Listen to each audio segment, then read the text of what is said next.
NYCFC's fifth ever homegrown, longtime friend of Gio Reyna and under-17 World Cup veteran, all that and más on today's show with Andres Jasson.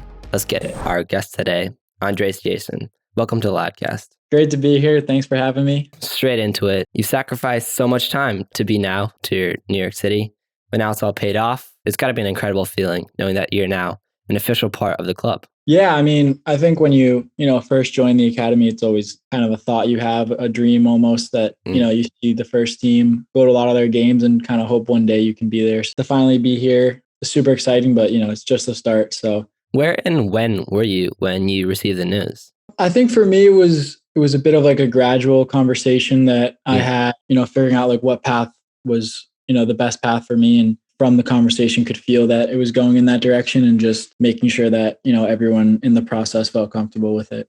I imagine that, what's next for you is grinding for first team minutes, being on the perimeter of the squad. Yet you seem very relaxed about it all. Yeah, I mean, I think when you have homegrowns come before you, especially homegrowns like James who are like in the squad playing and doing really well, I think that helps a lot. Someone that you can relate to, talk to, but also came from where you are and has been really successful. So I think that for me is definitely something that I can use to motivate myself and know that, it is possible to break into the team. You previously talked about how you have a relationship with Maxi Morales. How much of a mentor is he to you? Yeah, I think he's a player who's so creative, so good on the ball and does so much with, what he has. He's a small guy. You'd think maybe he won't be able to be like a top player in a league that's, kind of physical like the MLS. But he's just so smart with his movement, so smart with, where he gets the ball, how he receives the ball. There's really no one better in the league, I think, to learn about, being in the right pockets, when to receive the ball, when to pass it. So I think he's helped a lot about all that kind of stuff and just learning from him as much as I can.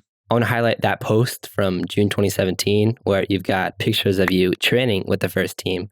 And David Villa is in those photos. Yeah, I think that was probably one of the most crazy moments probably so far of training with the first team. I remember maybe a year before that or 2 years before that, I was with FC Westchester and they were training at the first team facility. And I took a picture with David Villa as kind of like an idol. And then to be on the same field as him, just a year and a half or 2 years later was kind of like a wow moment for me. Just, the beautiful circle of the game. Gio Reyna is a player that you've played alongside for a long time, both at youth levels of New York City and the U.S. What's your relationship like with Gio?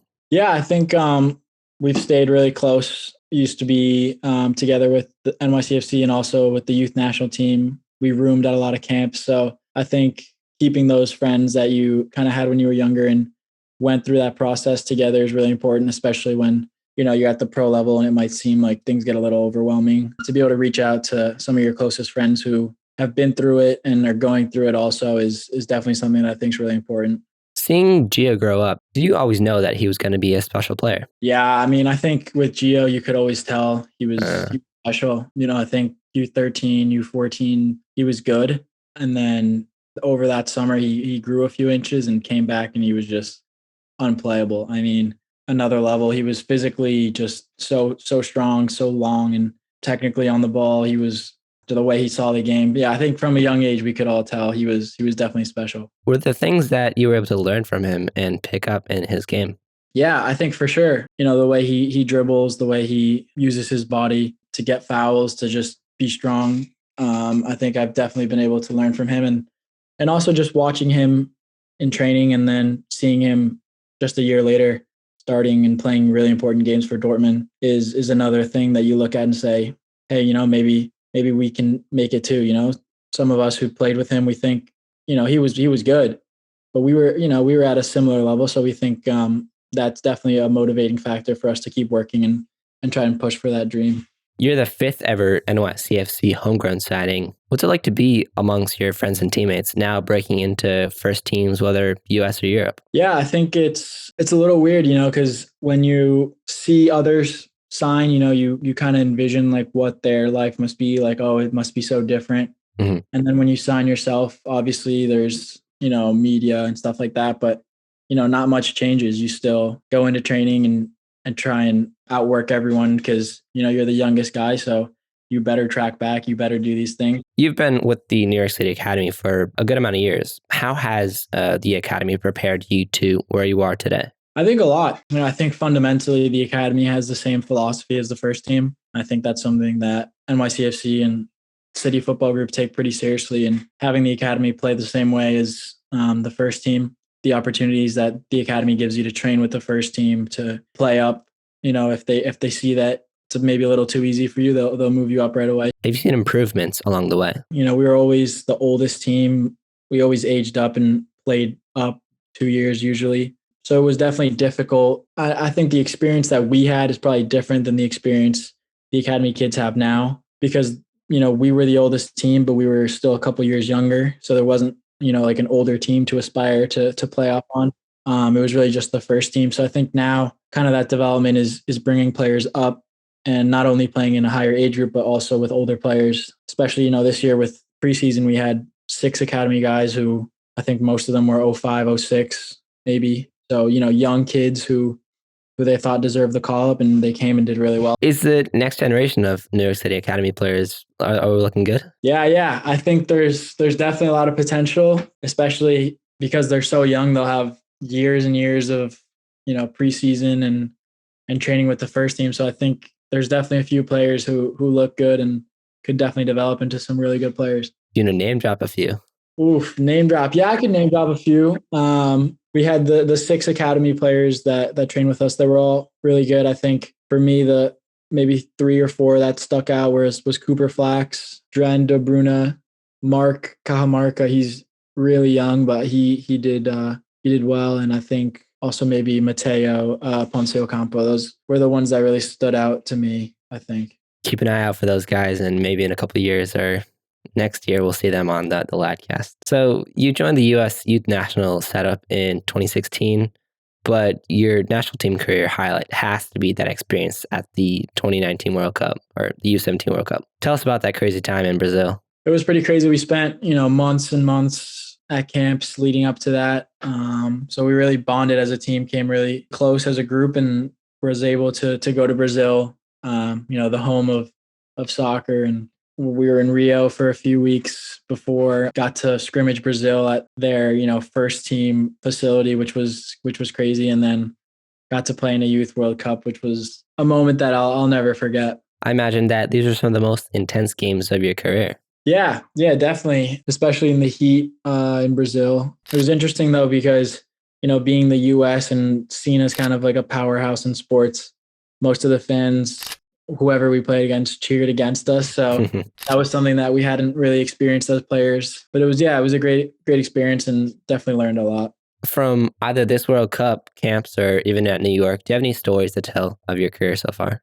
I think one that sticks out to me, probably, that I was just thinking about at the World Cup, when you kind of talked about how it was like in the hotels and stuff. There was one day we had maybe training in the morning and had afternoon free, and we were a little bored, so we found this ball and went in the hallway of the hotel where there was a little like bigger space, and started playing baseball with our sandals, and we had the bases and everything, and we were all running around, and when someone would run, you could like peg them with the ball. So I think that was a really good bonding moment, and something that was definitely really fun that sticks out. Who was the best baseball player in this little game? I think John Luca was probably the best, or maybe George. Okay. You sometimes think about like basketball and soccer, hockey and soccer, not maybe baseball and soccer, but hey, I'm sure it was fun. Next year, you should get a FIFA card, having signed a professional contract. That's going to be special. Yeah, I think that's definitely something that, when you're a kid, you don't even think about, being in FIFA.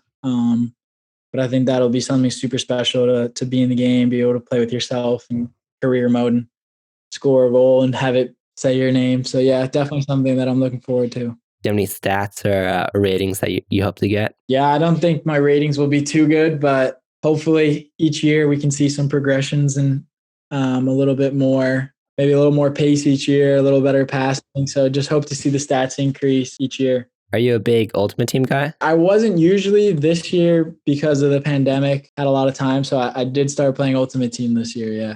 So then does that mean you're going to be taking advantage of the pro player cards? We get those 99s? Yeah, I will definitely be requesting a 99 card. To round out the podcast, if you could set one goal for yourself for April of 22, year from today, what do you hope to be at that time? In a year's time, I'd like to be someone that is competing for important minutes and coming into his second year thinking, I can really make an impact this year. And I think as long as I can keep working hard and performing, I think that's definitely a reasonable goal. Hope in a year that I'm happy and enjoying this process and enjoying everything that I've been going through. Your FIFA cards next year is going to be dope. And good luck. And thanks for coming on. Yeah, thanks so much for having me. Love what you're doing. And I hope to see you grow over the year, just like me, create those goals. There we go. All right, man. Take it easy. Thank you.